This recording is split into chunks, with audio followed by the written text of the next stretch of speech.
अपनी हैवानियत का चलो फिर किसी को शिकार बनाते हैं। अपनी हैवानियत का चलो फिर किसी को शिकार बनाते हैं। झूठा ही सही पर दिखावे का सच्चा प्यार जताते हैं। उसकी आबरू को अपना बता उससे छेड़छाड़ करते हैं। उसकी आबरू को अपना बता उससे छेड़छाड़ करते हैं। चलो फिर किसी मासूम का मिलके बलात्कार करते हैं। चलो एक बार फिर किसी की सुंदरता का बखान करते हैं। फिर उसी सुंदर लड़की का उसी से परिचय करवाते हैं। फिर किसी माँ बहन भाई बेटी बाप की इज्जत को नीलाम करते हैं। फिर किसी माँ बहन बेटी भाई बहन की इज्जत को नीलाम करते हैं। झूठा ही सही पर दिखावे का सच्चा प्यार करते हैं। अपनी मर्दानगी का कुछ तो इस्तेमाल करते हैं। इससे अच्छा हम कर भी क्या सकते हैं भाई। अपनी मर्दानगी का कुछ तो इस्तेमाल करते हैं। हाँ हम हैवान हैं। हाँ हम हैवान हैं जो पुरुष जाति को बदनाम करते हैं। जो पुरुष जाति को बदनाम करते हैं। जो रचना अभी मैंने आप सभी के सामने रखी वो मुझे सुनाना नहीं था आपको। दिल से बताऊं तो मुझे बोलने का मन नहीं था। मैंने लिख तो दिया था किसी तरीके से, लेकिन वो आप सभी के सामने प्रस्तुत नहीं करना चाहता था। मैंने एक कहानी लिखी है, वो इस रचना का अंश मात्र है। वो मैं आपके सामने प्रस्तुत करता हूँ। ये कहानी 3 लड़कों की है। एक अमीर घर का लड़का टोनी, एक साधारण परिवार का लड़का राहुल और एक गरीब घर का लड़का समर्थ, जो कि टोनी के साथ रह के अपने घर की जीविका का वहन कर रहा है। टोनी अक्सर ही लड़कियों को छेड़ता रहता। उसके लिए ये सारी चीजें आम बात थी और लड़कियां भी बड़े ही आसानी से उसके पास आती थीं। आखिर बड़े घर का लड़का जो ठहरा। एक बार कोई और नहीं बल्कि समर्थ की ही बहन राधिका से उसकी मुलाकात हो जाती। कुछ समय तक उन दोनों का आपस में बात चलता है। धीरे धीरे वो पास आ जाते हैं और ये मुझे पता लग जाता है। वो जब भी मिलने की कोशिश करते मैं बार बार उसमें अड़चन डालने की कोशिश करता। सामने से नहीं लेकिन परोक्ष रूप से कुछ ना कुछ ऐसा कर देता कि वो मिल नहीं पाते थे। एक बार वो पार्क के पीछे वाले गार्डन में खड़े होके आपस में बात कर रहे थे। क्या करने वाले थे मुझे समझ में नहीं आ रहा था। मुझे केवल इतना समझ में आ रहा था कि ये जो भी हो रहा है वो सही नहीं है। मैंने पत्थर उठाया और झाड़ी में फेंका कि सरसराहट की आवाज़ आए और उन्हें ये लगे कि वहाँ कोई है और वो वहाँ से चले जाएं। मैंने पत्थर फेंका पर पता नहीं क्या हुआ, पत्थर मुड़ा और जाके टोनी के पैर पे लग गया। मैं वहां से बड़ी तेजी से भागा कि टोनी मुझे देख ना ले, पर शायद टोनी ने मुझे देख लिया था। अगले दिन टोनी और समर्थ दोनों ने मुझे गोडाउन में बुलाया। गोडाउन में बुलाने के बाद जो मेरे साथ हुआ क्या बताऊं।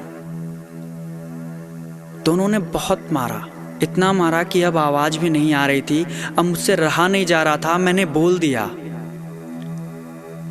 मैंने समर्थ से बताया कि वो कोई और नहीं थी, वो तेरी बहन थी। तेरी बहन को बचाने के लिए मैंने पत्थर फेंका था, पर शायद उसी समय में किसी ने मेरे पेट पे लात मारी थी और तेरी ही बहन।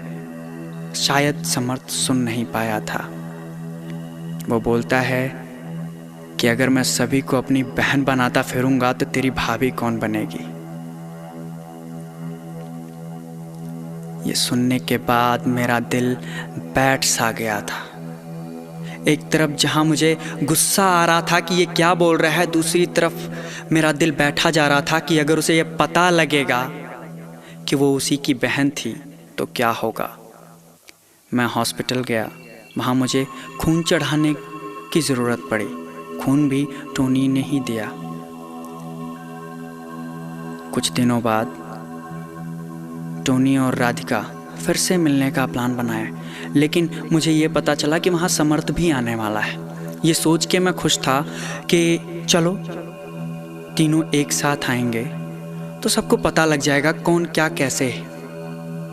पर जैसा मैं सोच रहा था वैसा ना हुआ। टोनी और राधिका गंतव्य स्थल पर पहले ही पहुंच जाते हैं। समर्थ कुछ देर बाद आता है।